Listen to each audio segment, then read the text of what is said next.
하나님 말씀은 마태복음 23장 1절에 3절입니다. 이에 예수께서 무리와 제자들에게 말씀하여 이르시되 서기관들과 바리새인들이 모세의 자리에 앉았으니 그러므로 무엇이든지 그들이 말하는 바는 행하고 지키되 그들이 하는 행위는 본받지 말라. 그들은 말만 하고 행치 아니하며. 아멘. 우리가 우리 신앙은 삶이다 라는 부분을 집중적으로 살펴보고 있습니다. 사실 올해 표어가 우리 신앙은 삶이다 라는 부분입니다. 그런데 이것은 올해 표어가 될 뿐만 아니라 우리 신앙 평생의 표어가 되어야 합니다. 우리 신앙은 삶입니다.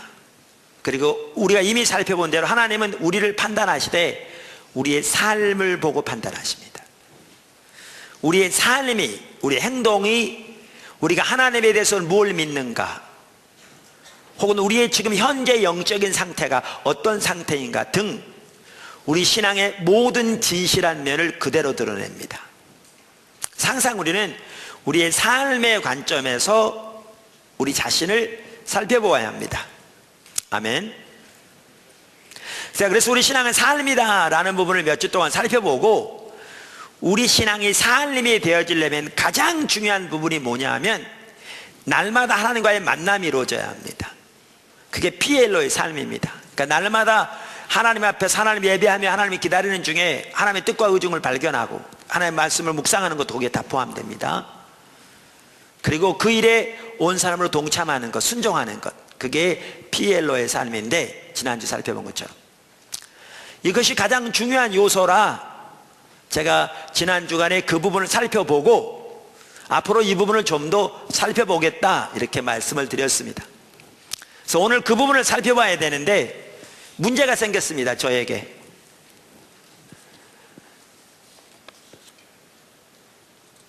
저도 어떨 때는 엎어지고 코 깨지고 넘어지고 그런 적을 가끔 하고, 자주 하기도 하고 덜 자주 하기도 하고 그러는데,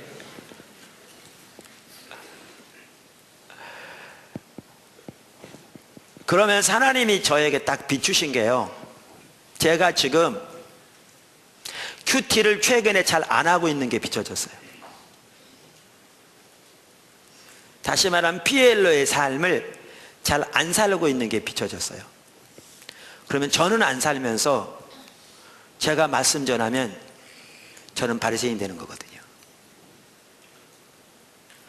그래서 제가 바리새인 되겠다 싶더라고요. 그래서 내가 큐티를 다시 잘할 때까지는 이 설교는 다시는 안 하기로 작정했어요.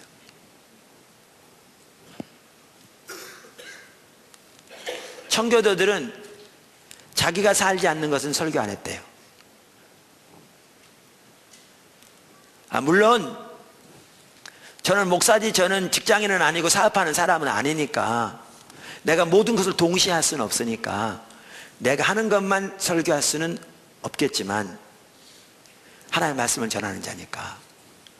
근데 제가 살지 않으면서 전하기만 한다면 바리새인 되겠더라고요.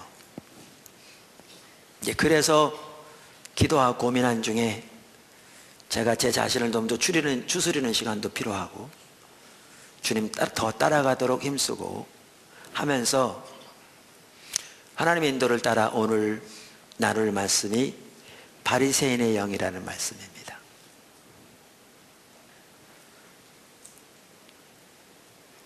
저 자신을 위해 설교하는 겁니다.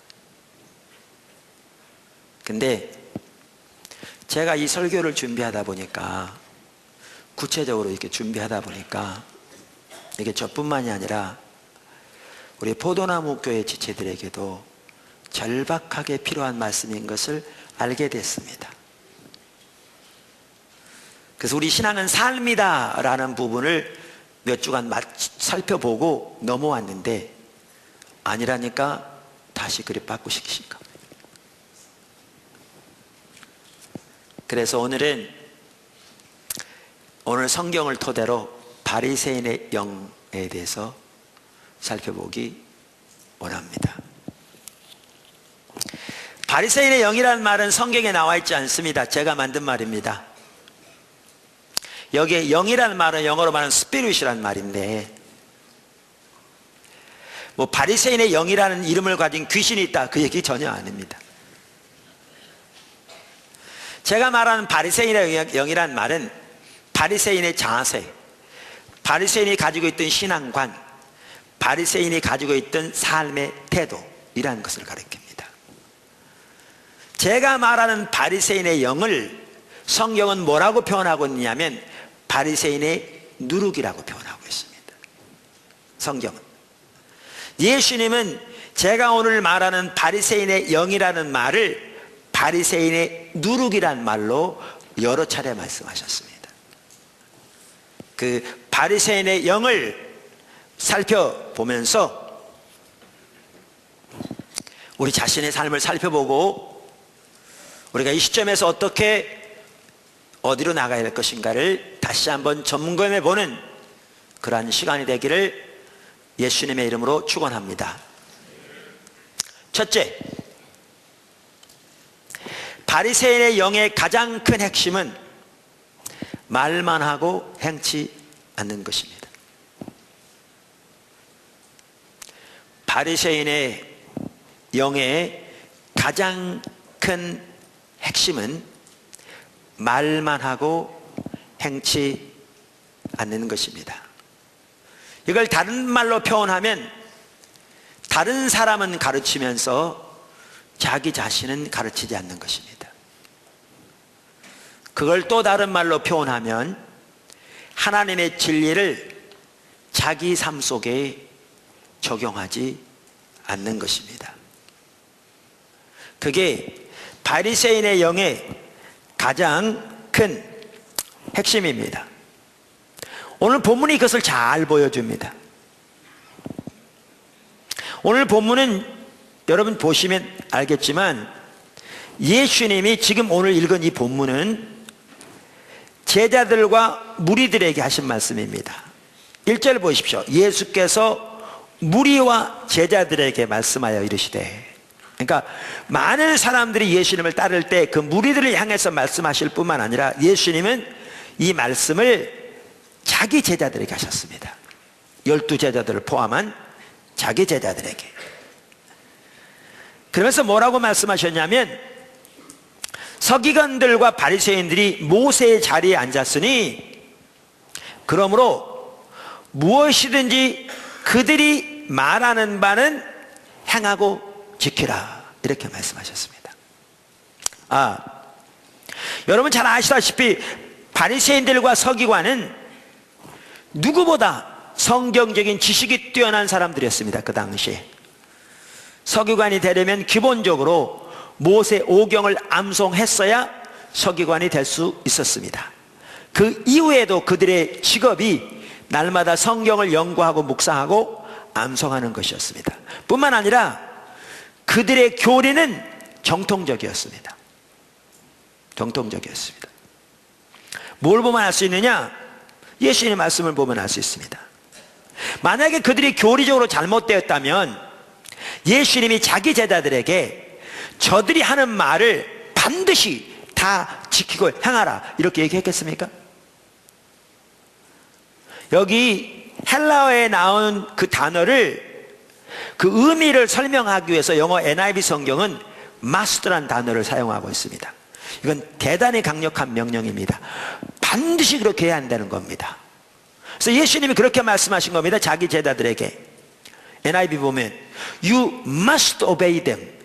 너희들은 반드시 저들에게 복종해야 한다. 그리고 do everything that they tell you. 그들이 너희에게 말한 모든 것들은 반드시 행해야 한다, 이렇게 말했습니다.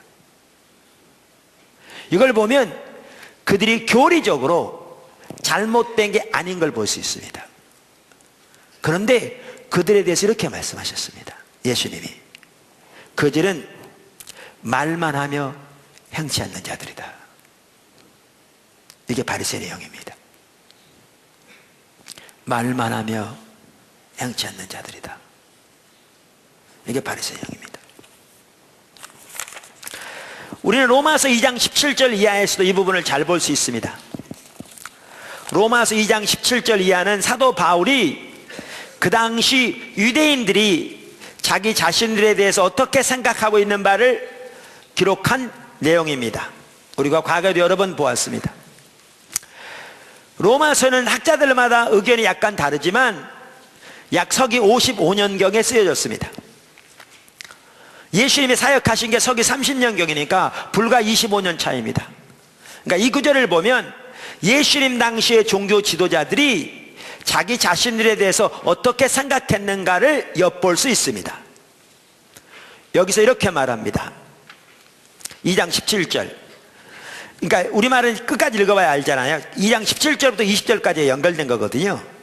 그래서 유대인이라 불리는 내가 20절 스스로 믿으니 이렇게 되어 있어서 그 당시 유대인들이 자기들을 어떻게 생각하고 있는 바를 기록하고 있다고요. 자, 그러면서 보십시오.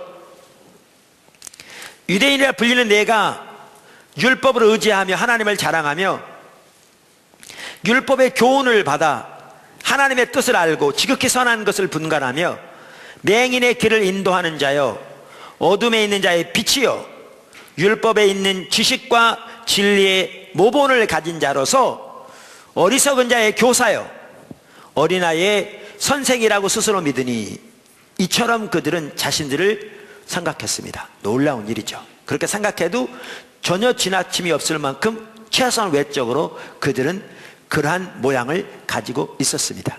근데 그들의 문제가 뭔지 아십니까? 바로 다음 절에 나옵니다.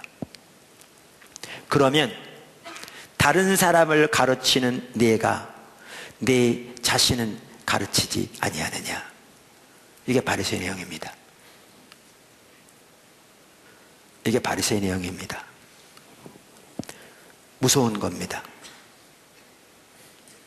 이따 보시면 알지만 바리새인의 영은 무서운 겁니다. 이렇게 바리새인의 영에 오염되면 나타나는 전형적인 특징이 있습니다. 그게 뭐냐면 삶이 변하지 않습니다. 삶이 변하지 않습니다.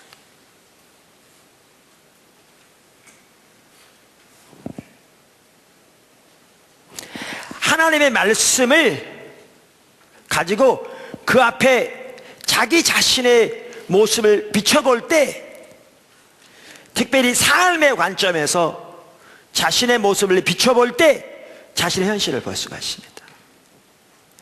그럼 하나님의 기준에서 자신이 얼마나 멀어졌는가가 보여져서 애통하고 회개함도 여기 있을 것이고, 하나님이 말씀하신 바를 그 가운데 서기 위해 정말 엎어지고 코 깨지고 때로는 다시 예수님의 십자가의 공로만을 의지해서 다시 일어나고, 그러나 내 힘으로 이렇게 할 수 없기에 정말 그렇게 할 수 있도록 주님의 은혜를 부어달라고 주님의 은혜를 구하고 갈망하고, 그러면서 하나님께서 주님 힘주시는 대로 하나하나 삶을 조정하고 우리 삶에서 우상을 버리고 하나님 앞에 우리 합당치 못한 것들을 버릴 뿐만 아니라 무거운 죄를 벗어버리고 얽매이기 쉬운 죄를 벗어버리고 무거운 짐을 벗어버리고 삶을 조정하여 하나하나 따라가는 가운데 있어야 우리 삶이 변하는데, 바리새인의 영에 오염되면 하나님의 말씀을 가지고 잘 가르치고 하나님의 말씀을 가지고 다른 사람에게 적용할지 몰라도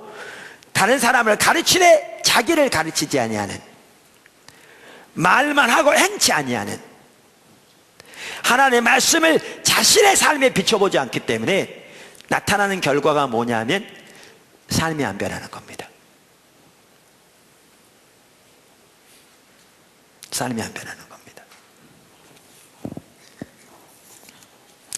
여러분, 그러니까 마태복음 23장에 예수님께서 자기 제자들에게 그렇게 말씀하시면서 이제 집중적으로 누구에 대해서 말씀하시냐면 23장 전체가 바리새인들과 서기관들에게 대하여 한 말씀입니다. 근데 그 내용을 보십시오. 화로다. 이건 거의 저주에 가까운 말입니다. 근데 예수님은 아무도 저주하지 않습니다. 그만큼 강력하게 꾸짖은 겁니다. 그들을. 그러면서 외식하는 서기관들과 바리새인들이요. 이게 7번이나 나옵니다. 여러분, 마태복음은요, 유대인의 배경을 가졌던 기독교인들에게 쓰여진 책입니다. 그래서 이 부분은 어느 부분보다 마태복음에 잘 이렇게 세밀하게 엮여 있습니다. 근데 7은 이스라엘 사람들의 인식에는 완전수입니다. 그만큼 강력하게 그들을 책망하시는 겁니다. 그만큼 삶이 안 변했습니다. 그토록 뛰어난 성경적인 지식을 가졌는데, 어떤 때는 그토록 잘 가르쳤는데. 여러분, 로마서 아까 읽은 2장 17절 이하에 제가 20절까지 읽었는데 21절부터 보면 이렇습니다. 그러면 다른 사람을 가르치는 내가 내 자신은 가르치지 아니하느냐? 도둑질하지 말라 선포하는 내가 도둑질하느냐? 간음하지 말라 말하는 내가 간음하느냐? 우상을 가증히 여기는 내가 신전 물건을 도둑질하느냐? 율법을 자랑하는 내가 율법을 범함으로 하나님을 욕되게 하느냐? 기록된 바와 같이 하나님의 이름이 너희 때문에 이방인 중에서 모독을 받는도다. 삶이 전혀 안 변했습니다.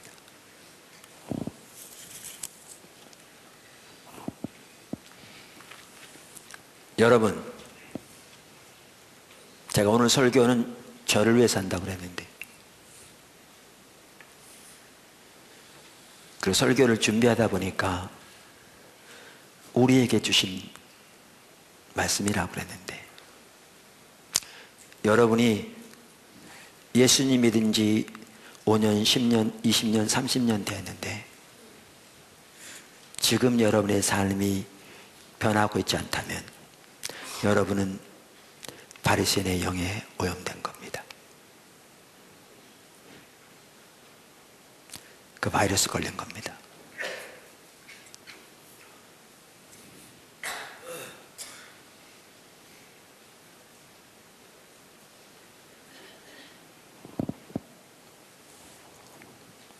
모두가 바리새인의 영에 오염될 수 있습니다. 초신자건 오래된 신자건. 그런데 그 중에서도 특히 리더들일수록 더 그렇습니다. 교회에서도 예수 오래 믿은 사람, 리더들일수록, 특별히 다른 사람을 가르치는 자리에 있는 사람일수록 더 오염되기 쉽습니다. 그래서 예수님께서 오늘 이 말씀을 서기관들과 바리새인들에 대해서 말씀하시면서 하셨습니다. 이처럼 바리새인의 영의 가장 큰 핵심은 말만 하고 행치 않는 것입니다. 다른 말로 하면 다른 사람을 가르치면서 자기는 안 가르치는 겁니다. 두 번째, 바리새인의 영의 가장 전형적인 외부적인 특징은 외식입니다.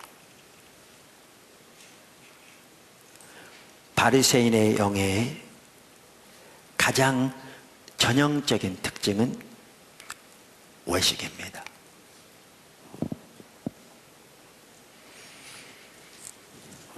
제가 지금 여기서 바리새인의 영이라고 말하는 이것을 다른 말로 표현하면 율법주의입니다.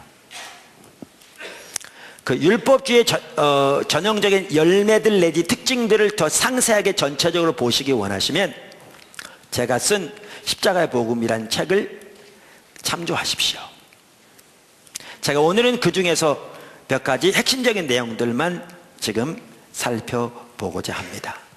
그래서 바리새인의 영의 가장 전형적인 외부적인 특징은 외식입니다. 여러분, 아까 제가 마태복음 23장을 말씀드렸는데 오늘 본문에 예수님께서 바리새인들과 서기관들에 대해서 이렇게 말씀하시고 난 다음에 아까도 말씀드린 대로 이 나머지에서 예수님이 반복적으로 말씀하신 내용이 뭔지 아세요? 외식하는 서기관들과 바리새인들이요, 외식하는 서기관들과 바리새인들이요, 외식하는 서기관들과 바리새인들이요, 그걸 7번이나 말씀하셨습니다. 그만큼 바리새인의 영의 전형적인 특징은 외식입니다. 누가복음 12장 1절에도 보면 알 수 있습니다. 이따도 보시면 여러분 이제 그때 선명히 보일 텐데, 제가 바리새인의 영이라고 부르는 것을 예수님은 바리새인의 누룩이라고 부르셨습니다. 그러면서 누가복음 12장 1절에 보면 이렇게 말씀하셨습니다. 그동안에 무리 수만 명이 모여 서로 밟힐 만큼 되었더니 예수께서 먼저 제자들에게, 누구에게요? 제자들에게, 12제자들, 베드로, 요한, 야고보, 그 외에 예수님을 따르는 가장 가까운 제자들에게 말씀하여 이르시되 바리새인의 누룩 곧 외식을 주의하라, 이렇게 말씀하셨어요. 그래서 바리새인의 영의 가장 전형적인 외부적인 특징은 외식입니다. 외식입니다. 그리고 외식이라는 말은 뭐냐? 외부적으로는 타의 추종을 불허할 만큼 뛰어난 종교적인 모습을 가질 수 있다는 말입니다. 예수님이 마태복음 23장에서 바리새인들에 대해서 말씀하시기를 회칠한 무덤이라고 비유하셨는데, 유대인들은 사람이 죽으면 장사를 치를 때 굴을 파서 그 속에다가 시체를 집어넣고 앞에다 이렇게 돌 같은 걸로 닫아서 이렇게 무덤을 만들기도 했습니다. 그렇게 해놓고 그 밖에다가 아름답게 페인트를 칠해 단장하는 거죠. 그런 겉으로는 매우 아름다운 모습을 가지고 있는데 실제 그 속에는 사람의 썩은 시체와 온갖 이 더러움이 있는 거죠.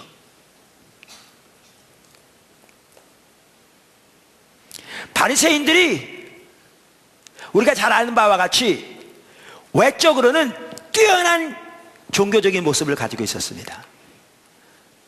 성경적인 지식은 누구보다 뛰어났고요, 아까도 말씀드린 대로 그들의 교리는 보수 정통이었습니다.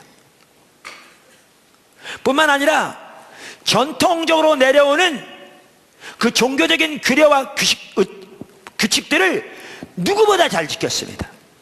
그들은 외적으로는 정말 뛰어난 종교적인 모습을 가지고 있었는데 외식의 전형적인 특징이 뭐냐? 알맹이가 없었습니다. 속이 비어 있었습니다.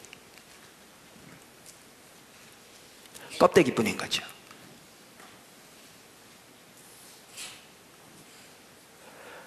우리 신앙에서 가장 중요한 요소가 인격체신 살아계신 하나님을 아는 것인데, 이 말은 하나님과의 친밀한 교제를 통해서 그분의 성품을 알고 그분의 영광을 보는 것인데, 그들은 하나님을 전혀 알지 못했습니다. 그래서 마태복음 5장 37절, 38절, 39절에서 예수님께서 바로 그 유대인들에게, 종교 지도자들에게, 다른 말로 하면 바리새인들에게 이렇게 말씀하셨습니다. 또한 나를 보내신 아버지께서 친히 나를 위하여 증언하셨느니라. 이 말은 성경에 증언하셨다는 말입니다. 너희는 아무 때에도 그분의 음성을 듣지 못하였고 그분의 형상을 보지 못하였으며 그 말씀이 너희 속에 거하지 아니하니 이는 그가 보내신 이를 믿지 아니함이라. 너희가 성경에서 영생을 얻는 줄로 생각하고 성경을 연구하거니와 이 성경이 곧 내게 대하여 증언하는 것이라. 그들은 구약 성경 그 당시에 그것이 하나님의 말씀 성경인 것을 인정하고 믿고 그 성경에서 영생을 얻는 줄 생각하고 그만큼 성경을 연구하고 암송하고 공부했지만 그 성경이 말하는 살아계신 하나님을 전혀 만나본 적이 없는, 그분의 영광을 전혀 본 적이 없는,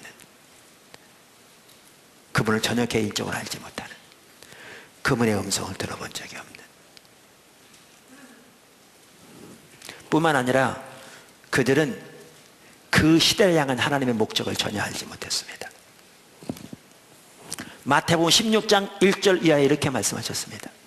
예수님께서 바리새인과 사두개인들이 와서 예수를 시험하여 하늘로부터 오는 표적 구하기를 청하니 예수께서 대답하여 이르시되 너희가 저녁에 하늘이 붉으면 날이 굳겠다 하고 아침에 하늘이 붉고 흐리면 오늘은 날이 굳겠다 하나니 너희가 날씨는 분별할 줄 알면서 이 시대의 표적은 분별할 수 없느냐. 악하고 음란한 세대가 표적을 구하니 요나의 표적밖에는 보여줄 표적이 없느니라 하시고 그들을 떠나가시니라. 무슨 말인지 아세요? 성경에서 영생을 얻는 줄 생각하고 성경을 묵상하고 상고하는 그들, 성경에서 예언된 메시아를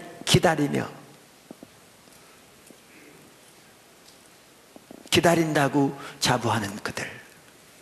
제가 미국에서 공부할 때요, 한 번은 유대인이었다가 예수 믿은 분들이 학교 와서 유대인들이 어떻게 유월절을 지키는가를 시연해 보인 적이 있어요. 근데 유월절을 지킬 때에 제 마지막 순서가 뭐냐 하면, 제가 기억하기로요, 아빠가 장남에게 물어요. 메시아가 오셨는가 보라. 그러면 장남이 문을 열고 밖을 내다봐요. 그러면서 이렇게 대답해요. 아직 안 오셨는데요. 그러면 이렇게 아버지가 말해요. 내년에 오실라나 보다. 그만큼 그들은 메시아를 기다리는 신앙을 심어주기 위해서 그렇습니다. 바리새인들이요, 누구보다 철저하게 메시아를 기다리는 자들이었습니다. 그런데 그들은 그 성경이 예언한 메시아, 하나님의 아들이 땅에 오셔서 인류를 향한 하나님의 구속의 역사를 이루고 계셨는데, 하나님을 섬긴다고 하면서 그 하나님의 아들을 십자가에 못 박았습니다. 왜요? 그 시대를 향한 하나님의 목적을 전혀 알지 못했으니까. 여러분, 바로 이 사건에 이어서 조금 이따 살펴볼 텐데, 예수님이 뭐라고 그런 줄 아십니까? 자기 제자들에게 너희는 바리새인들과 사두개인의 누룩을 조심하라 그래요. 이걸 토대로 말씀하신 겁니다.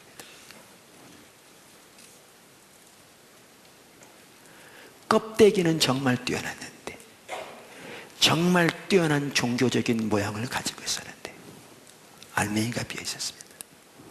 그게 외식입니다. 하나님의 목적을 전혀 알지 못했습니다. 뿐만 아니라 그들은 하나님의 길을 전혀 알지 못했습니다. 마태복음 23장을 보면 잘 알 수 있습니다. 문제는 이겁니다. 그들은 그렇게 껍데기만 남아있고 알맹이는 전혀 없는 가장 전형적인 외식이 그들의 삶의 특징인 그런 상태였는데, 그들은 자기들이 그런 상태에 있다는 사실조차 몰랐습니다.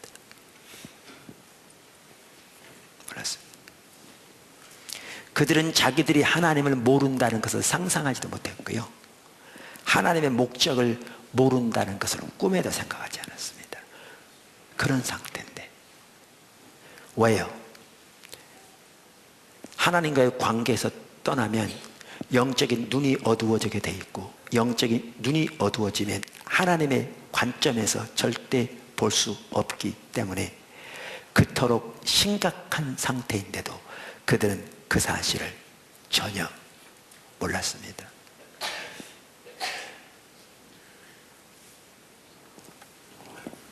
아까 제가 사도 바울이 로마서 2장에서 그 당시 유대인들이 자신들에 대해서 뭐라고 생각하고 있는가를 기록했다 읽었습니다. 그냥 읽고 넘어가서 여기 설명하려고 다시 한번 앞으로 가보십시오.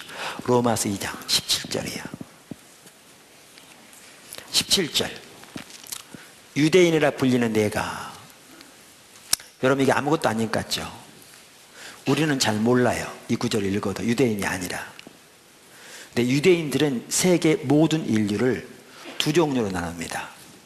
하나님의 택함을 받아 천지를 창조하신 만군의 여호와 하나님의 백성된 유대인과 개와 같은 이방인 둘로 나눕니다. 역사가들에 의하면, 여러분 얼마 전까지만 해도 남아프리카 공화국에는 흑인들은 노예였습니다. 백인들이 가는 화장실은 흑인들은 쓰지도 못했습니다. 백인들이 가는 해변이요, 비치에는 흑인들은 가지도 못했습니다. 상당히 오래전만 하더라도 미국에서도 흑인들은 좌석에 앉지도 못했습니다. 화장실이 분리되어 있었고, 투표는 못한 건 말할 것도 없고. 그런데 유대인과 이방인 사이의 그 격차는 심지어 흑백 사이의 격차보다 훨씬 컸답니다. 유대인들이 자기들을 유대인들이라 부른다는 말은요, 우리는 전혀 이해하지 못할 만큼 엄청난 내용입니다. 그 다음 보십시오. 내가 율법을 의지하며 하나님을 자랑하며. 자, 보세요. 우리가 빌립보 3장에 보면 명백하게 알 수 있고요, 고린도전서 1장에 보아도 명백하게 알 수 있듯이 성경에 보면 하나님을 믿는다는 말과 하나님을 자랑한다는 말이 똑같은 말입니다. 신구약 전체적으로 볼 때에 믿는다는 말과 자랑한다는 말은 상호교환적으로 사용됩니다. 그러니까 이 말은 다른 말로 표현하면 무슨 말인지 아십니까? 그들은 자기들이야말로 누구보다 하나님의 말씀인 율법을 잘 믿고 하나님을 잘 믿는다고 자부한 사람들입니다. 자부한 사람들이에요. 그 다음 절, 율법의 교훈을 받아 하나님의 뜻을 알고 지극히 선한 것을 분별하며. 무슨 얘기입니까? 아까 읽은 그 구절에 보면 그들은 율법 안에 진리와 지식의 모본이 들어있다고, 영어로 embodiment, 결정체가 들어있다고 믿어서 그 율법으로 교육을 받고 교훈을 받았기 때문에 그들은 누구보다 하나님의 뜻을 잘 알고 선한 것을 분별할 수 있다고 자부한 사람들입니다. 여기 보십시오. 그래서 그들은 영적으로 어둠 가운데 있는 자들을 위한 빛이요, 영적으로 눈먼 자들을 위한 인도자라고 자부했습니다. 이토록 하나님의 관점에서는 알맹이는 전혀 없는 껍데기만 남은, 그래서 전혀 인격신 하나님을 전혀 알지 못하는, 그 시대를 향한 하나님의 목적과 길을 전혀 깨닫지 못하는 가운데 있었는데, 본인들이요 전혀 그 사실을 모를 뿐만 아니라 완전히 반대로 생각하고 있었습니다. 그래서 본인들은 빛이라고 그러는데 본인들은 소경을 인도하는 인도자라고 자부하는데, 예수님은 다른 말로 하면 하나님은 그들에게 말씀하시기를 소경된 인도자여, 소경된 인도자여, 이렇게 말씀하시면서 너희가 소경이다, 이렇게 말씀하신 거죠. 뭐가 문제인데요? 늘 말씀드린 대로 로이드 존스 목사님이 말한 것처럼 하나님에 관한 올바른 성경적인 지식은 아무리 강조해도 지나침이 없을 만큼 중요하다고요. 근데 그것은 컵과 같아요. 그 자체가 목적이 아니에요. 그것은 살아계신 인격체신 하나님 그분을 알고 성령의 조명으로 그분과 친밀하게 동행하는 삶을 통해서 그분의 인격과 성품을 아는, 그리고 그분의 목적과 그분의 길을 아는, 이것을 우유로 말씀하시고, 이 성경적인 지식은 이렇게 하나님과의 올바른 관계를 위한 수단이라고 말한 거죠. 그런데 바리새인들은 컵은 뛰어났는데 비어 있었죠. 그런데 본인들은 성경적인 지식만 뛰어나면 그게 하나님을 아는 거라고 잘못 생각했으니까 오늘날 너무나 많은 목회자들과 성도들이 그렇게 생각하고 있는 것처럼. 그러니까 하나님의 관점에서는 껍데기만 남아있는데 본인은 그 사실을 전혀 깨닫지도 못하고 있었죠. 바리새인의 영에 나타나는 가장 전형적인 외적인 특징은 외식입니다. 겉모습은 매우 그럴듯한데 알맹이가 없습니다. 껍데기만 남았습니다. 근데 이런 신앙을 가지고 있는 사람들에게 나타나는 하나의 대표적인 열매가 있습니다. 그게 판단하는 것입니다.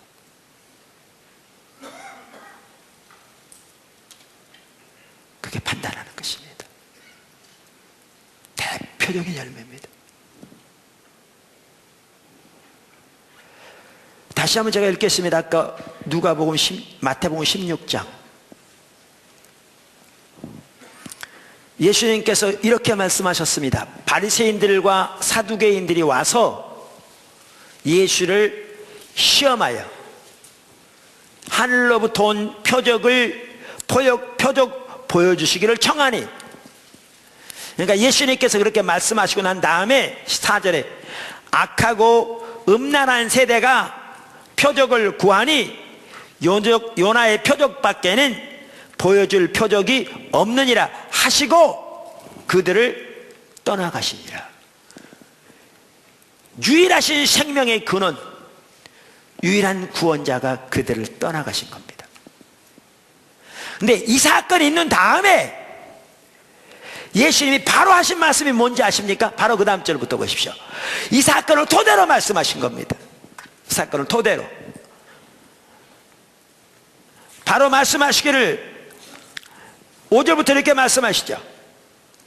제자들이 건너편으로 갈새 떡 가져가기를 잊었더니 예수께서 이르시되 삼가 바리새인과 사두개인들의 누룩을 조심하라. 여러분 보십시오.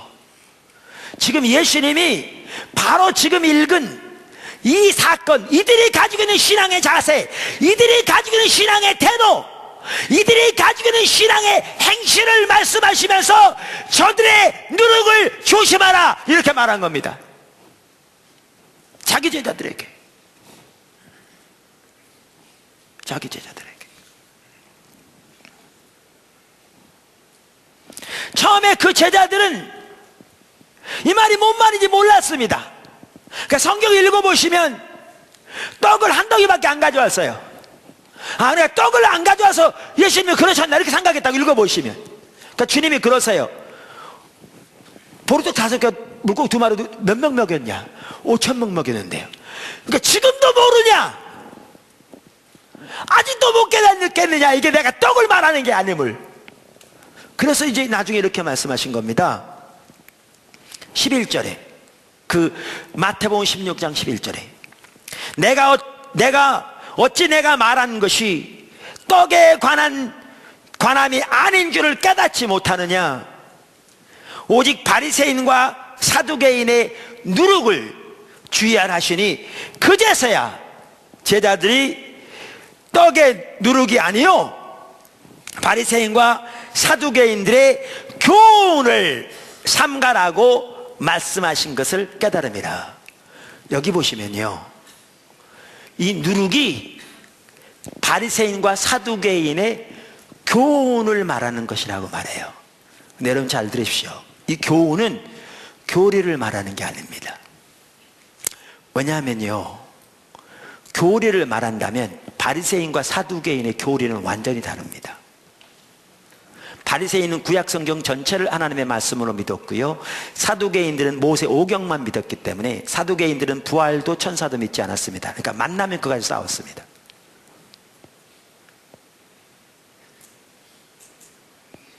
근데 여기에 보면 바리새인과 사두개인의 누룩이 똑같은 걸 의미합니다. 교리를 말하는 게 아닙니다. 그럼 뭘 말하느냐? 그들의 신앙관, 그들의 신앙의 자세, 그들의 신앙에 대한 이해, 그들의 신앙의 태도. 그러니까 이걸 다른 말로 아까 외식이라고 그런 겁니다. 그러면 여기 보십시오. 이 바리새인의 영에 오염되면 하나님의 목적을 보고 하나님의 행하심을 보고 온 삶으로 동참하는 자세는 전혀 없으면서 외식으로서 껍데기만 남아있으면서 하나님의 일에는 참여하고자 하는 열망도 없으면서 하나님의 일을 비판하고 판단하고 대적하고 구역합니다. 그러니까 이 말은 모든 신비한 역사는 무조건 하나님의 것으로 받아들이라, 그 얘기는 전혀 아닙니다. 그리고 저는 지금 신비한 역사에 대해서 말하고 있는 것도 아닙니다. 근데 한 가지 분명한 게 있습니다. 바리새인의 영에 오염되면 나타나는 열매가 뭐냐? 다른 사람을 판단하고 비판합니다.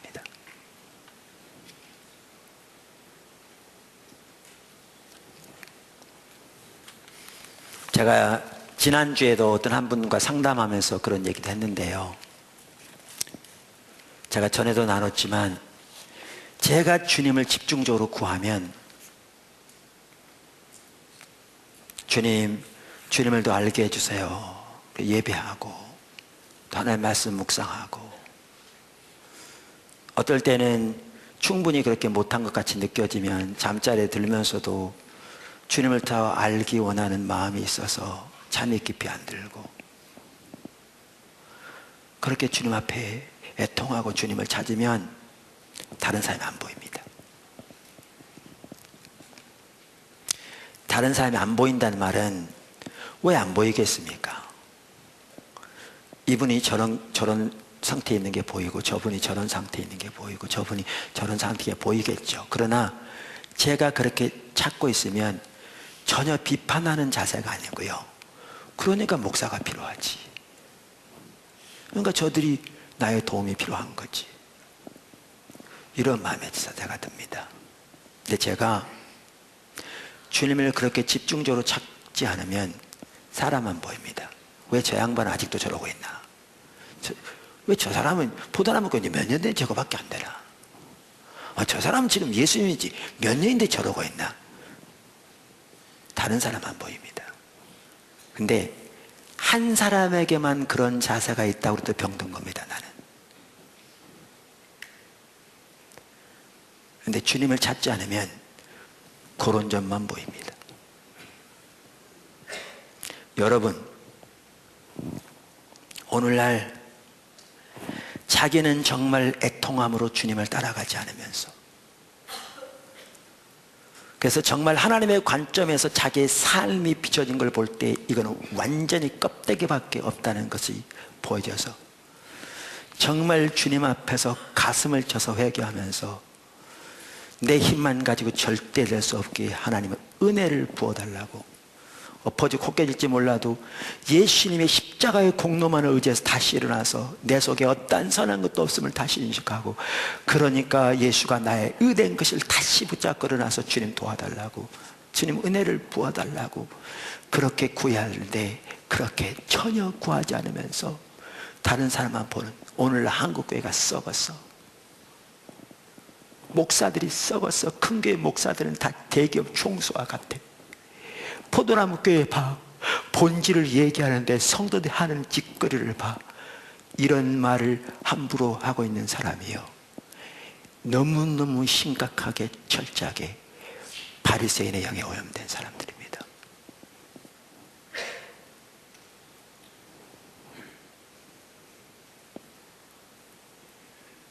그게 오염된 열매입니다.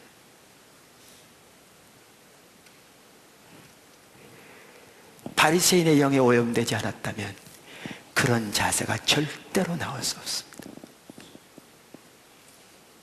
자기가 주님을 찾으면 그렇게 되지 않습니다.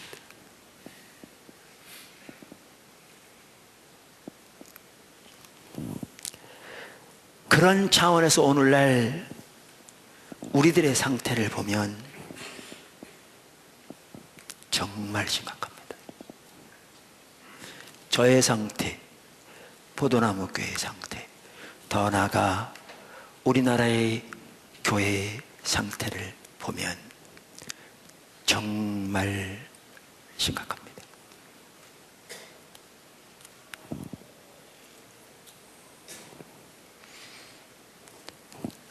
성경적인 지식은 컵인데 중요하지만, 하나님을 알기 위한 수단인데, 완전히 껍데기만 남아있으면서 성경적인 지식이 몇 개 있다 하고, 전통적인 규례와 규칙도 성경에 기초한 것이면 소중한 것인데, 그리고 성경에 기초한 전통과 규칙은 결국 하나님을 알고 그분과 동행하는 삶을 살기 위한 것인데, 어떨 때는 성경과 전혀 상관없는, 또 때로는 성경에 기초한 몇 가지 전통적인 규례와 규칙을 한다고 영적인 우월감만 하늘을 찌르면서 자기는 전혀 주님을 쫓아가지 않으면서 다른 사람을 판단한 자리에 있는 완전히 껍데기만 남은, 그러니까 삶은 전혀 변하지 않는, 세속적인, 전혀 하나님을 믿지 않는 세상 사람들이 가지고 있는 세속적인 세계관과 가치관 조금도 다를 바 없이 살아가면서 영적인 우월감만 가지고 있는, 그러면서 판단하는, 이거요 바리새인의 영에 심각하게 오염된 겁니다.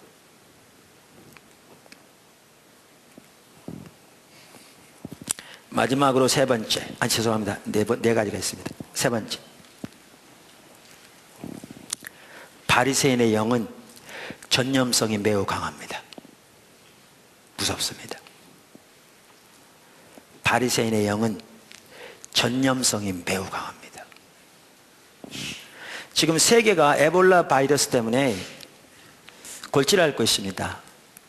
우리는 좀 멀리 떨어져서 좀 덜 느끼는데, 지금 서부 아프리카 세 나라를 중심으로 지금 사태가 심각하고, 그게 얼마나 심각했으면 유엔까지 나서서 퇴치하기 위해서 노력하고 있고요. 우리나라도 군대를 보내고 의사를 보내고 간호사를 보내서 그 퇴치 작업에 같이 동참하고 있잖아요. 근데 그 에볼라 바이러스가 무서운 한 가지는 치명적이라는 겁니다. 일단 걸리면 50% 이상은 못 살아난다는 거죠. 무서운 겁니다. 그런데요, 이 바리새인의 영은 신앙적인 면에서 전념성이 매우 강할 뿐만 아니라 매우 치명적입니다.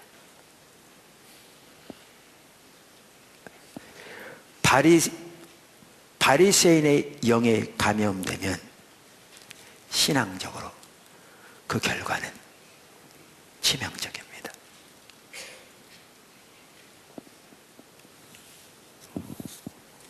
여러분, 이게 얼마나 심각한 것이었으면 예수님께서 왜 그렇게 자주 반복적으로 그렇게 강력하게 예수님이 자기 제자들에게 그렇게 명령하셨겠습니까? 여러분, 예수님의 12제자들은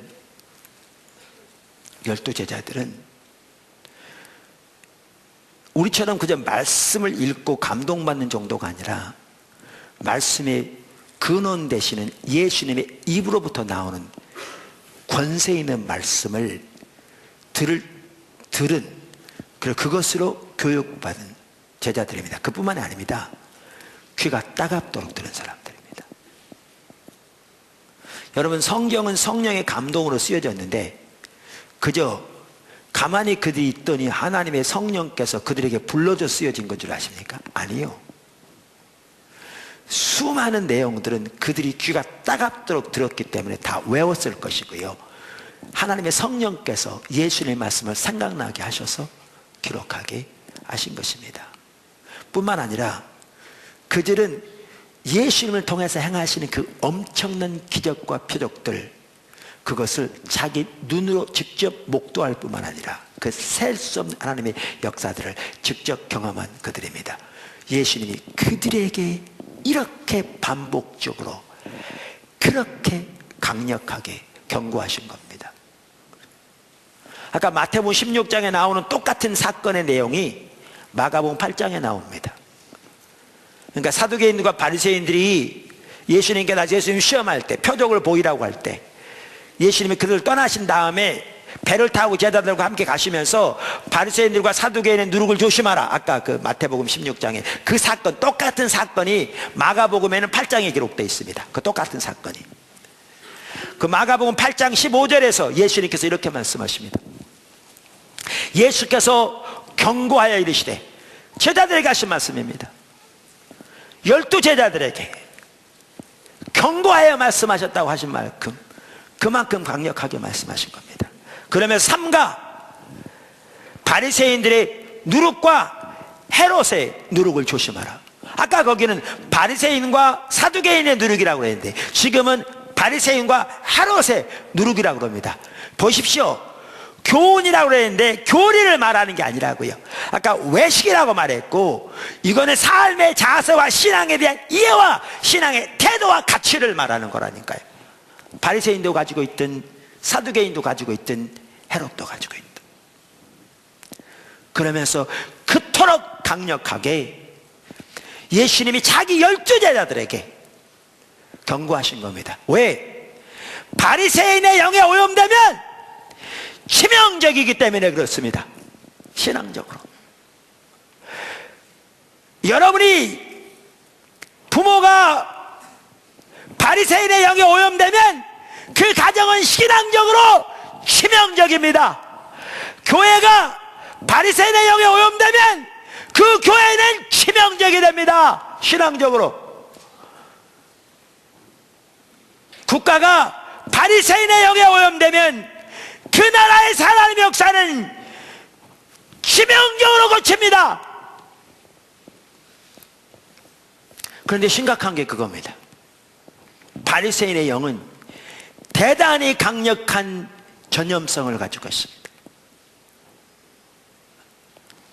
대단히 강력한 전염성을 가지고 있습니다. 그래서 예수님이 바리새인의 영이라고 제가 부르는 것을, 정확하게 똑같은 것을 예수님은 바리새인의 누룩이라고 부르셨습니다. 제가 아는 분 중에 한 분이 오래전 얘기긴 한데 길가에서 호떡 장사를 하신 분이 계셨어요.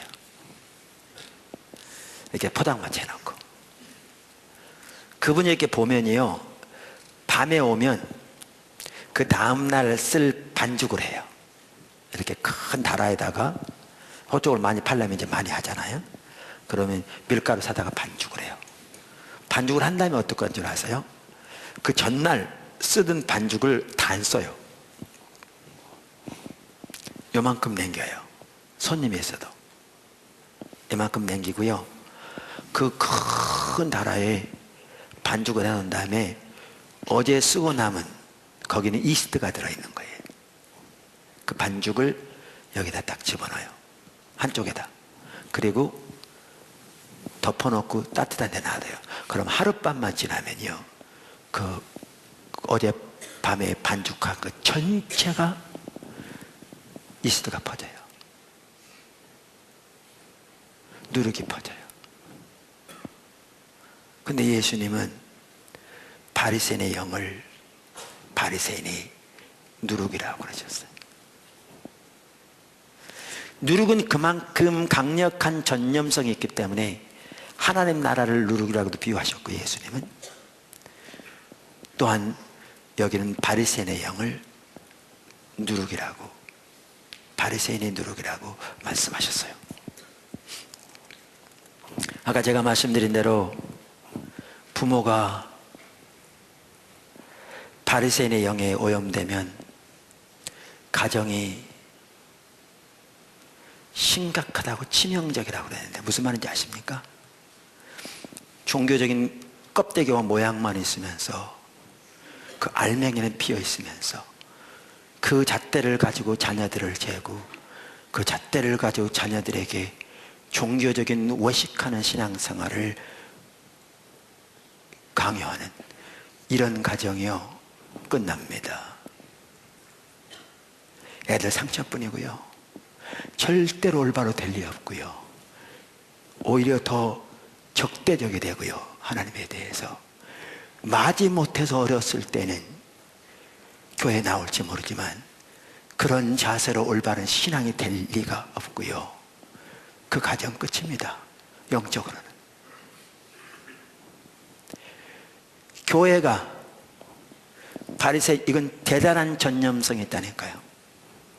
오염되면 아무도 주님을 따라가지 않으면서 자기는 서로 말만 하고 상대방만 비판하고 판단하면서 실제로는 자기는 단 한 발짝도 주님을 따라가지 않는, 말만 하고 자기는 손가락 하나 까딱하려고 하지 않는 이런 상태, 이론적인 지식만, 종교적인 전통만 의존하며 그것을 해서 영적인 우월감과 교만은 하늘을 찌른 채 진짜 중요한 하나님과의 관계, 그분의 마음, 그분의 뜻과 목적을 발견하고 동참하는 삶을 전혀 없는 껍데기뿐인 교회로 되는데, 그렇게 되면 그 교회는 끝납니다.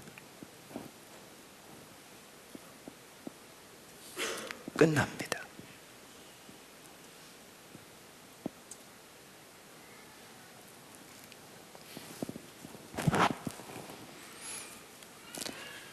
어떤 사람은 신앙의 본질에 관한 성경적인 지식 너무나 중요합니다. 신앙의 본질이 무엇이며 십자가의 복음의 진정한 뜻이 무엇이며 어떻게 십자가의 공로만을 믿음으로 의지하는 삶을 우리가 날마다 살아야 되는가, 너무나 중요하죠. 그러나 그 모든 것은 다 컵에 불과합니다. 그 삶을 살기 위한 하나님의 말씀의 길에 불과합니다.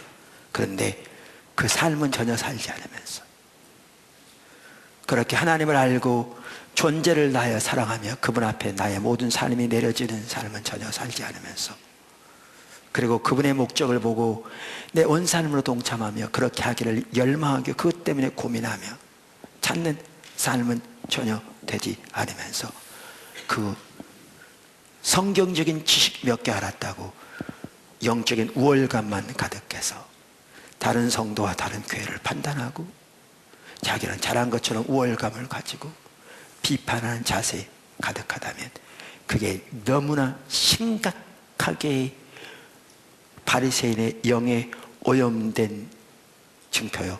만약에 포도나무 교회가 그런 사람들로 가득하게 된다면 포도나무 교회는 끝입니다. 더 이상 끝입니다.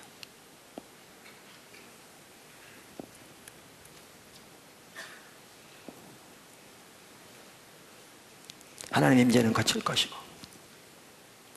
모양만 남아있을 것이고, 종교적인 의식과 모양은 바리새인에 비하면 10분의 1, 100분의 1도 안 될 만큼 작으면서 영적인 우월감과 교만은 가득한 채 다른 사람만 판단하는 자세가 있다면 그 교회는 끝입니다.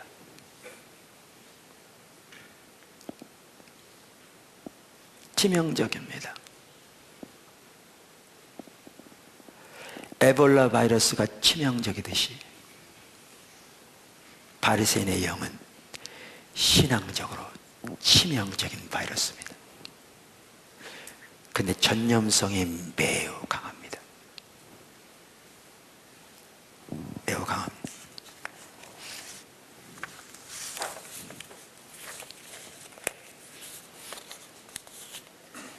사실 최근에 들어보니까 지난 몇 년 사이에 보도문께 다니다가 다른 교회로 간 성도들이 꽤 있는 것 같더라고요. 또 어떤 성도들은 또 다른 데로 가려고 여기저기 다녀보다가 또 오기도 하고,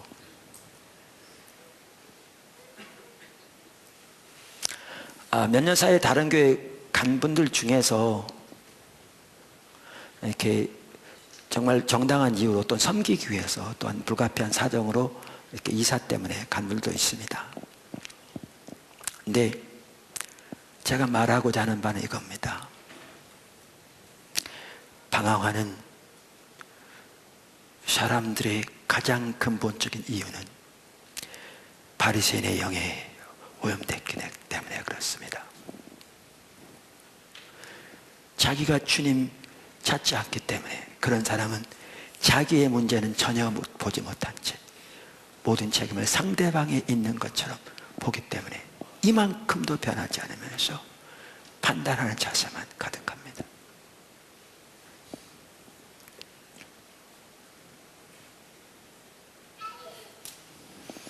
마지막으로 네 번째, 하나님의 말씀을 자기 자신에게 적용하는 것부터 시작해야 합니다.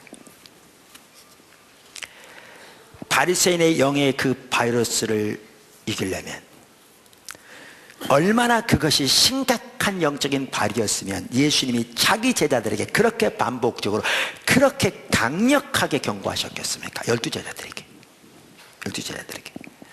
그만큼 바리새인의 영, 바리새인의 누룩의 그 바이러스는 전염성이 강하고 치명적인데, 이 바리새인의 영의 그 바이러스에, 영적인 바이러스에 걸리지 않으려면 뭐부터 시작해야 되냐면 하나님의 말씀을 자기 자신에게 적용하는 것부터 시작해야 합니다.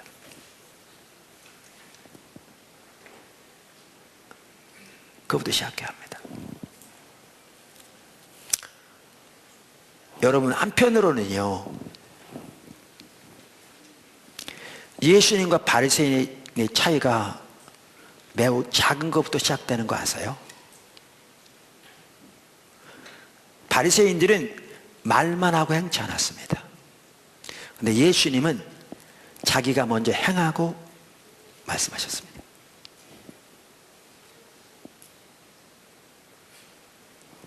그래서 산상수훈에서도 예수님께서 마태복음 5장에서 뭐라고 말씀하셨냐면, 이게 우리 신앙인 것을 보여주기 위해서도 그렇게 말씀하신 건데, 마태복음 5장에 뭐라고 말씀하셨냐면, 예수님께서 율법을 폐하러 왔다고, 폐하러 온 게 아니라고 말씀하시면서 1.1획 틀림없이 다 이룰 거라고 말씀하시면서 뭐라고 말씀하셨냐면, 누구든지, 19절에 누구든지 이를 행하며 가르치는 자는 먼저 행하고 그 다음 가르치라는 겁니다.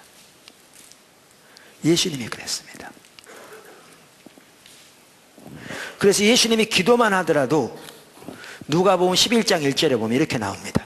예수께서 한 곳에서 기도하시고 마치심에 제자 중 하나가 여짜오되, 주여, 요한이 자기 제자들에게 기도를 가르친 것과 같이 우리에게도 가르쳐 주옵소서. 그랬더니 주기도문 가르치신 겁니다. 먼저 기도하셨고요, 가르쳐 달라고 했을 때 가르치신 겁니다. 우리들에게도 뭐라고 말씀하셨냐면 하나님의 말씀을 먼저 행하고 가르치라고 말씀하셨고요. 근데 바리새인들은 가르치고 행치 않았습니다. 예수님과 가르침의 바리새인의 차이는 어떻게 보면 작은 것에서 출발합니다.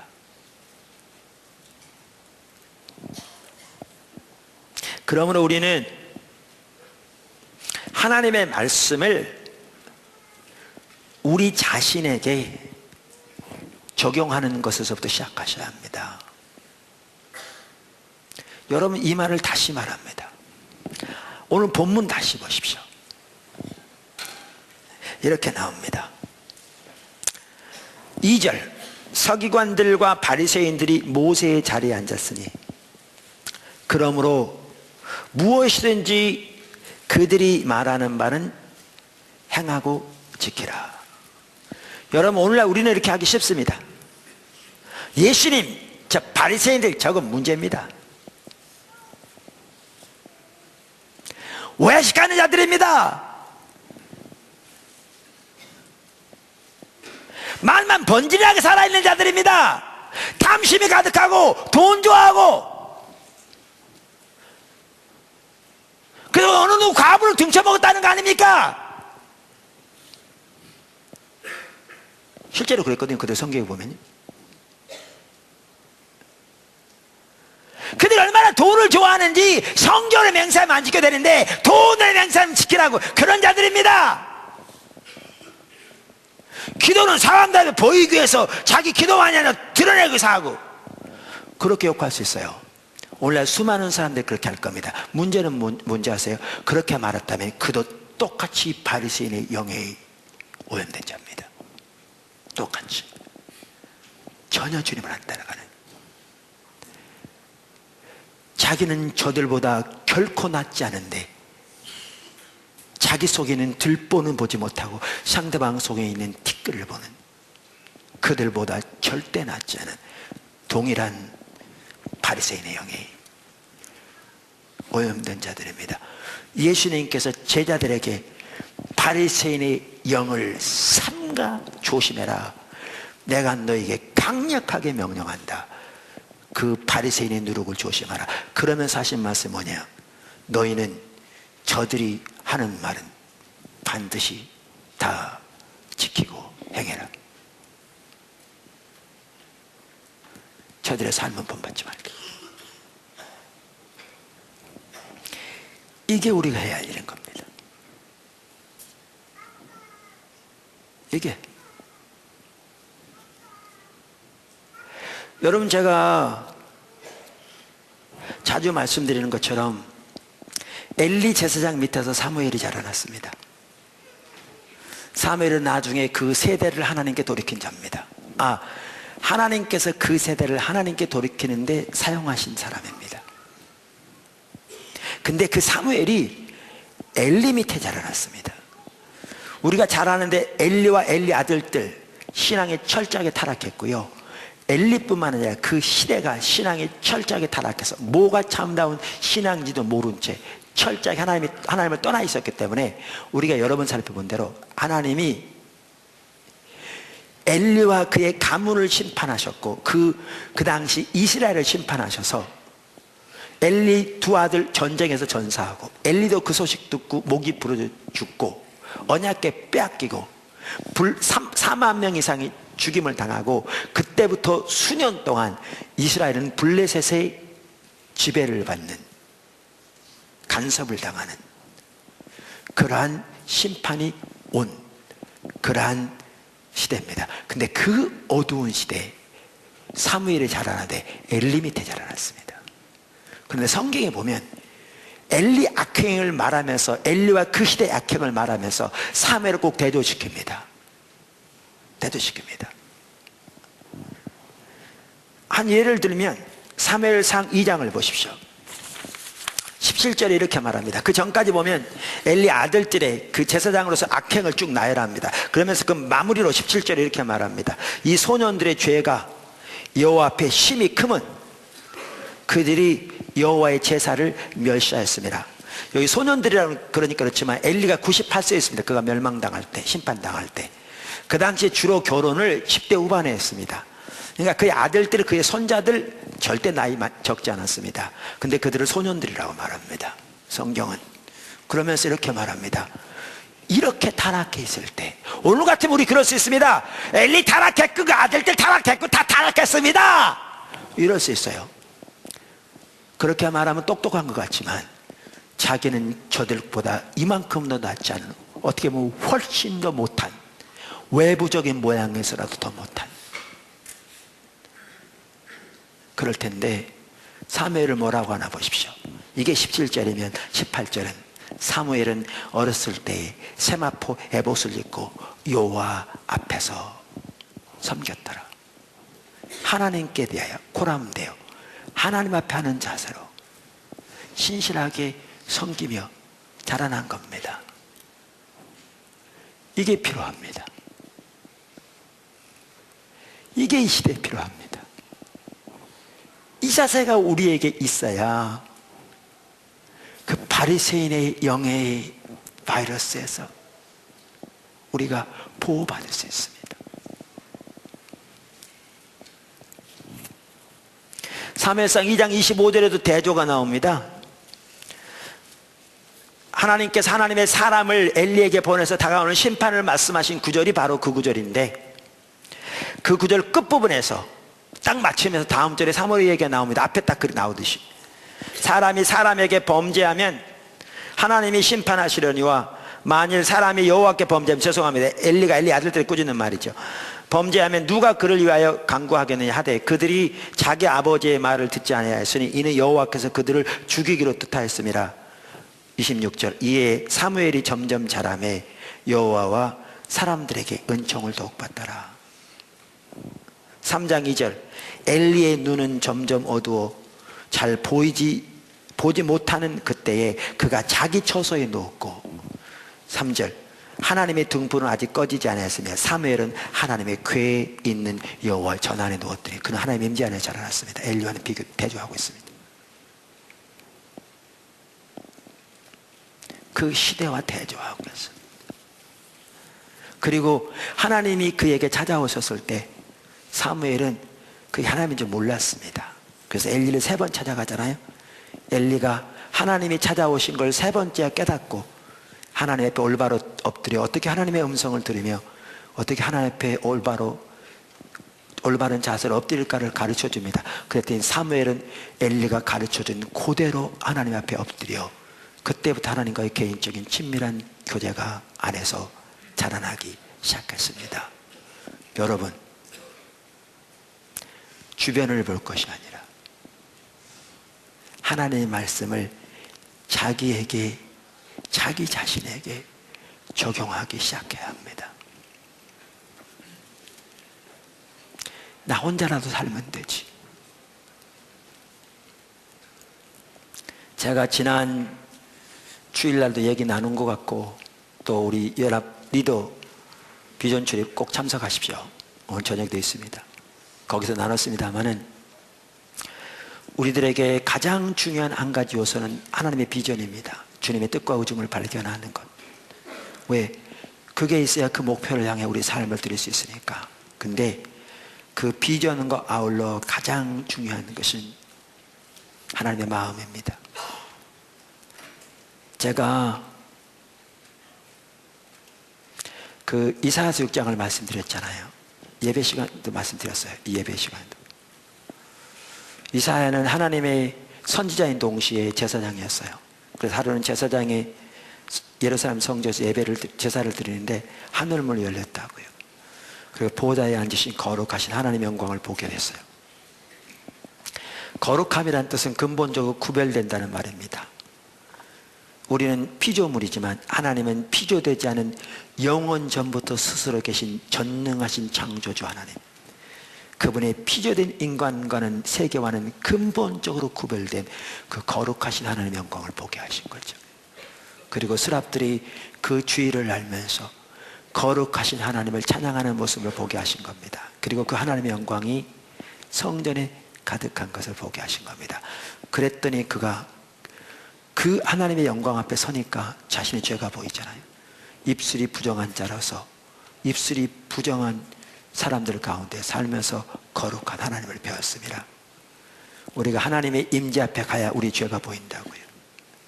바리새인들은 그토록 타락했는데 자기 죄가 안 보입니다. 주님 앞에 서지 않으면, 그분의 임재 가운데 함께하지 않으면 죄가 안 보입니다. 근데 그랬더니 그 애통할 때에 하나님이 천사를 통해서 타는 수술을 가져다 입에 댔죠. 상징적인 거죠. 내 죄가 사해졌다. 그러면 하나님 말씀하시잖아요. 누가 우리를 위하여 갈고 우리가 누구를 보낼고. 여러분, 이거는요, 누가 위해 가냐, 우리 보내냐, 단순한 지식적인 사실이 아니라고요. 그 시대에 하나님과 바알을 동시에 섬기고 있는 시대. 그러면서 종교적인 의식만 있다고 하나님을 철저히 버렸으면서 그 사실을 깨닫지 못하고 있는 시대. 그 시대를 하나님께 돌이키고 원하시는 그분의 열망, 그리고 그 시대를 바라보시는 하나님의 그 아픈 마음과 그 열망, 그 모든 게 그 마음 속에 들어있는 겁니다. 그 말 속에. 그 마음이 이사야에게 부어진 겁니다. 그게 보여진 겁니다. 그랬더니 이사야가 제가 여기 있사오니 저를 보내세요. 하나님의 비전이 우리에게 중요할 뿐만 아니고요, 하나님의 마음이 같이 가야 돼요. 제가 NWWC 기도로 섬기는 게 필요하다. 여러분, 이 시대를 향한 하나님이 보시는 관점, 그리고 그 열망, 그리고 얼마나 이 시대가 철저하게 삶으로 하나님을 버렸는지, 그것을 보시는 하나님의 그 안타까운 가슴 아픈 마음, 그리고 그들을 하나님께 돌이키고 원하시는 특별히 우리의 다음 세대를 하나님께로 돌이키기를 작정하신 그분의 열망이 여러분 마음속에 부어진다면 완전히 달라질 겁니다. 제가 광고 그렇게 할 필요 없을 겁니다. 주부만 내놔도 다 알고 올 겁니다.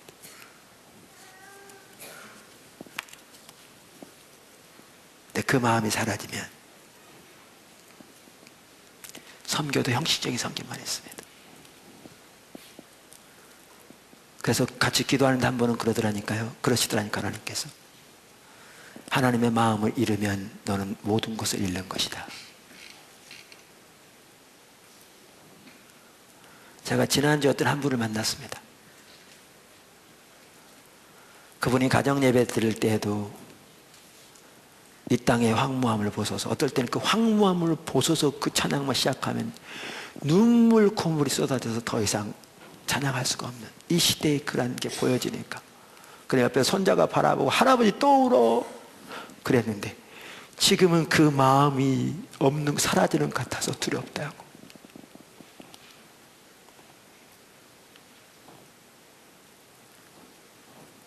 그래서 최근에는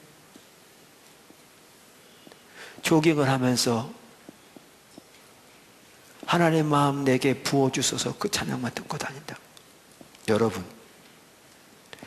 하나님의 말씀을 내 자신의 삶에 적용하면서 하나님을 예배하되 그분만을 예배하기를 열망하면서 그분의 마음이 내게 부어지기를 갈망하면서 하나님의 목적이 보여지는 대로 그렇게 그 목적에 삶이 드려지기를, 그리고 하나님의 뜻이 이루어지도록 기도하는 일 나 혼자라도 하리라. 내가 신앙생활 하면 되지. 그 자세로 주 앞에 서기 시작해야 이 바이러스에서 건진받을 수 있습니다.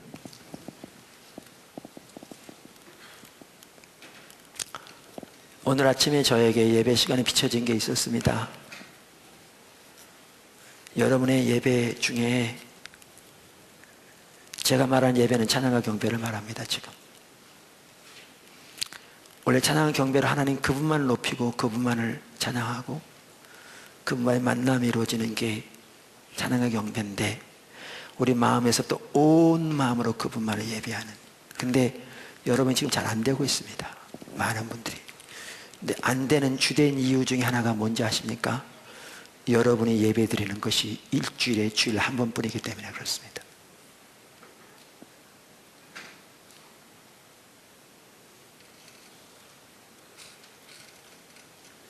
갈망합니다. 그러나 문제는 일주일에 한 번 주님께 예배 드리는 것이 고작인 거죠. 대부분이.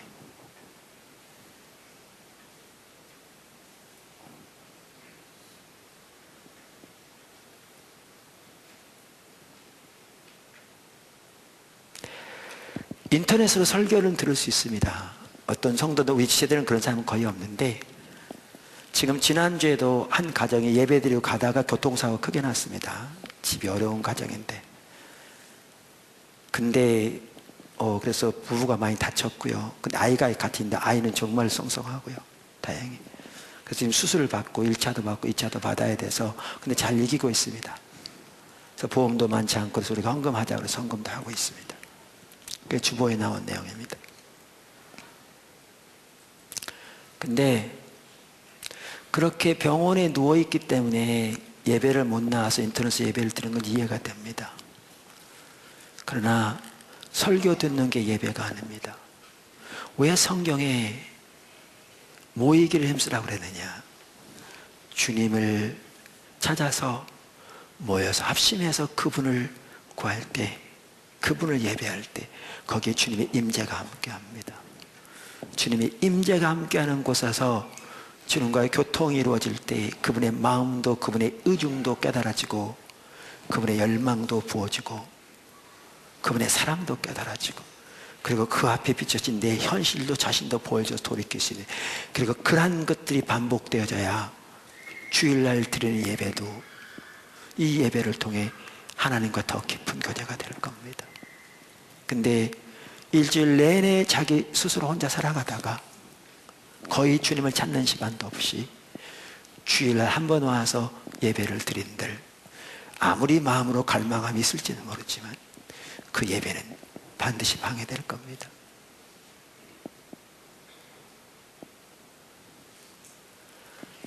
이 땅의 황무함을 보소서. 기도만 해도 눈물이 쏟아져서 찬양만 해도 못했는데 여러분 그 마음은 언제 부어진 줄 아십니까? 오늘날 이 시대가 처해 있는 그 상황을 보고 하나님 앞에 나와 제가 중보기도책에 쓴 것처럼 오늘날 우리의 죄악을 용서해 달라고. 그러나 우리는 예수님의 피로 값지고 사실 하나님의 교회임을 기억하시고 우리 죄를 사하시며 이 땅의 모든 교회를 회복시켜 달라고. 그렇게 주님의 의중에 있는 주님의 뜻에 합한 주님의 뜻이 이루어지도록 간구하고 기도하며 주 앞에 구할 때 바로 그 열망이 부어질 거거든요. 그러면 우리는 나 혼자라도 신앙생활 하면 되지 그 자세로 서야 합니다. 제가요 지난주에 이게 보여줘서 저 자신 너무 힘들고 그래가지고 저희 부부를 위해 기도해주는 담임 목사 중보위원회가 있습니다. 매번 기도하는 8가지 기도 제목이 있고 뭔지 모르신 분들은 거기 다 가입할 수 있습니다. 최종숙 성도님에게 요청하면 다 받아줄 겁니다. 거기다 글을 올렸습니다. 9번째 같이 기도해 줄 게 있습니다. 그 기도 제목이 뭐였느냐? 내가 전하는 메시지가 내 삶이 되게 해달라고 기도해 주세요.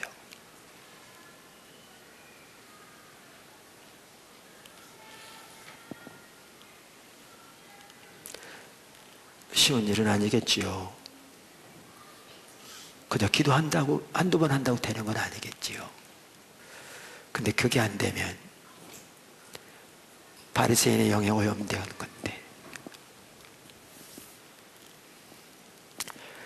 그래서 제가 큐티를 제가 제대로 다시 회복하기 전까지는 피해를 설교 안 하려고 합니다.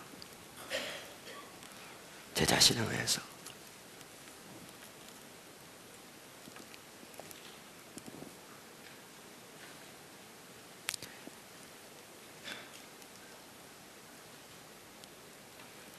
바리새인이 되지 않게 해서요.